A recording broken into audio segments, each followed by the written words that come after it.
Hey guys, welcome back to my channel. I know it's been a little while. I had to have a little bit of break after school. I graduated with school, that kind of thing, but I'm getting back into the swing of things, so bear with me.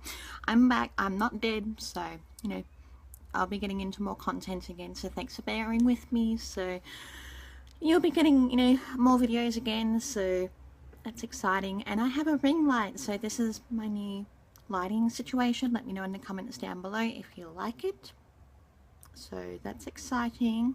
Yay, thumbs up for that. And hello to all my new subscribers. If you're new around here, I'm Jess. I am the crazy one behind this channel, and I do weekly videos at least twice a week, sometimes more depending on my filming mood. So subscribe to me as a small YouTuber, it would really help me out.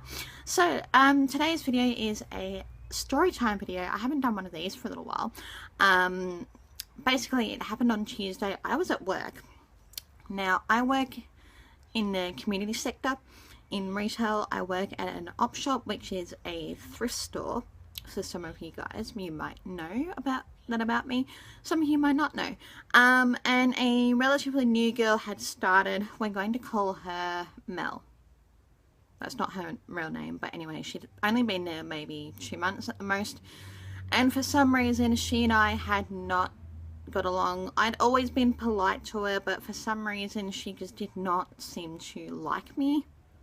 I don't know why, but I'd always been like polite to her. I'd always made her drinks. I'd always included in her, like, in our conversations. I'd always included her. I was always inclusive. I was always like, hey Mel, like, come over here, like, do you want to have a coffee with us? Do you want to come over to the cafe with us or whatever at break? I was always like that. And it got to the point where she was the most annoying, prissy, uppity start person. That's a word. It probably isn't, but it's a word in my vocabulary. And it just got to the point where even my boss got to the point where she had to have a few words with her, because she got it in her head that she thought, oh, if I kept doing these things, like, her role was eBay. Like, mind you, I'm the only one at the op shop that I'm the only other one that's paid there. I'm the second manager there, so I'm the only one that's paid. All the other staff members are voluntary, and so I think she felt a little bit insecure about that, and so she always tried to make herself look good, especially around the boss. And so she's always like, look at me, I did this job, look at me, I did that job. And then when she saw me, especially if I was particularly on my phone, which, mind you, my boss Shelley never had an issue about, she never pulled me up on it, because A, I'm a carer, and so she always knows that I need to have my phone on me, just for, being in contact with my other half, because I'm always need to be checking on him and that kind of thing. And so there's one time at work, this is before the big drama happened, there's one time at work we were having a cuppa, and Mel was going, because they were having kind of a conversation, oh, you'd be great management material. And like, this conversation always went to her head, because it would always kind of get her thinking, oh, it might be job talk, it might give me a job position, or like that kind of talk. But it wasn't that. It was just Shelley kind of giving her confidence. It wasn't actually giving her a actual position, but it was just her giving her confidence. And so Mel would be like, I wouldn't be so stressed if I was just sitting on my phone all the time while I'm here. And I'm thinking, you snide little cow. I'm thinking, are we in high school again? So right away, I instantly knew she had a problem with me. She's older than me. She's 38. I'm 32. And so I'm kind of thinking at the back of my mind, right, I'll just, leave it. It'll be fine. I'll talk to Shelley, which I did. And then I kept getting these, like, throughout the day, I kept getting these snide looks. So I took Mel that day and I said, look, if you have a problem with me, just let me know, because we're both adults. I don't do these silly little games I can't be bothered, because mind you, I'd had a problem with someone at my TAFE, my college that I went to. I'm not going to talk about it right now because I've got some legal complications that I can't really delve right into right now, but I will in a few months when I'm able to. But just awkward. And so it just got me at the stage with people where I'd had enough of their bullshit. And so I am going to her like, look, seriously, if you have a problem with me, be direct to me and we'll sort it out like what adults are meant to. Don't be playing with these little high school games to me. So a couple of weeks had gone by because I'd been unwell. At this stage, I think I had flu, and then I had exams, so I had to take some time off.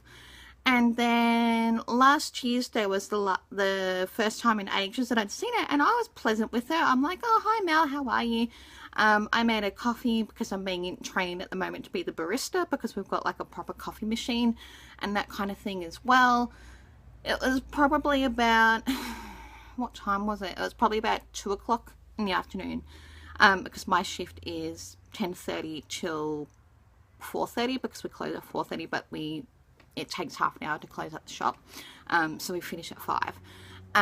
But anyway, 2 o'clock this happened. Now I was behind the cash register, and what had happened was I knew she was behind me because we were both sorting out the clothing, you know, like putting the pricing on and like putting them on clothes racks, clothes hangers, and she was behind me, and all of a sudden she pushed me. And it wasn't just the feeling of someone behind me, you know, when you're in a tight spot and you walk behind someone, or they walk behind you rather, and like you lose your balance because you're in a tight spot. It wasn't like that. And I literally went flying head first. Mind you, it's a concrete floor. My knee twisted really awkwardly. I've got bruising, if you can see that.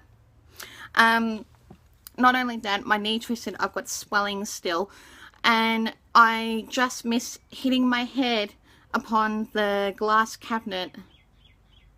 God knows what I would have done if I'd actually hit the glass cabinet. Could have cracked my head open or whatever. And so I'm kind of like lying there on the ground going, I start crying because what else am I going to do? I am not good in confrontations, let me tell you. I'm like, okay. And then Shelley came down because she must have heard me kind of like call out, like, you know, when you fall, it's like, because I'd fallen over boxes.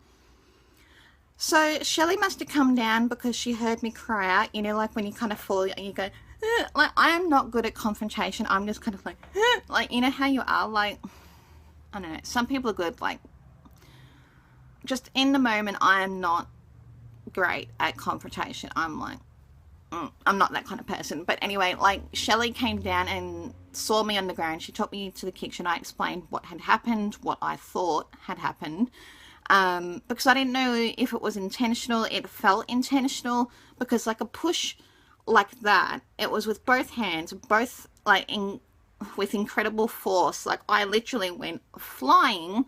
And so she says, I will, like, because we've got security cameras up in the roof at the shop. So she's like, I'm not going to tell Mel that I'm going up to the office and I'm going to check the security cameras and I'm going to see what had actually transpired.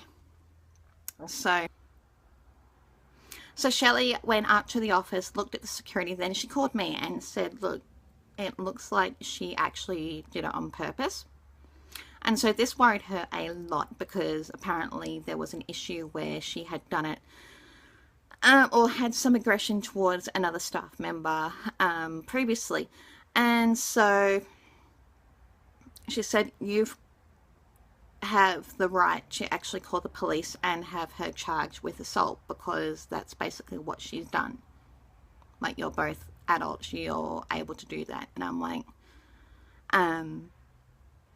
well, I probably won't because it's not as if I've got any major injuries. Like, I might have if say like my head had been cracked open, or if I had had concussion, or had to go to the hospital, or you know, something like that. But I just can't believe that she was jealous enough or disliked me enough or something like that, like to have actually pushed me like that at work. I'm like, do people actually do that? Like, I still kind of can't believe it. I'm like, okay then. So yeah, this is why I've got the ring light, because the lighting has been extremely weird at the moment. And yeah, so I had to fill out the incident report at work about it. I had to go to 2 doctors about it because I had to go within the first 24 hours to make sure that it was all documented, so that in case I need compensation, that's all legally, you know, done and that kind of thing. And yeah, that was my story time about a crazy bitch who pushed me at work. So I could have ended up severely injured, but luckily I wasn't. So yeah, good luck to her. Let me know in the comments below if you've had to deal with anyone crazy like that. I hope not, and I hope you all have a lovely weekend, week, and I will see you again soon. Don't forget to subscribe, and bye guys.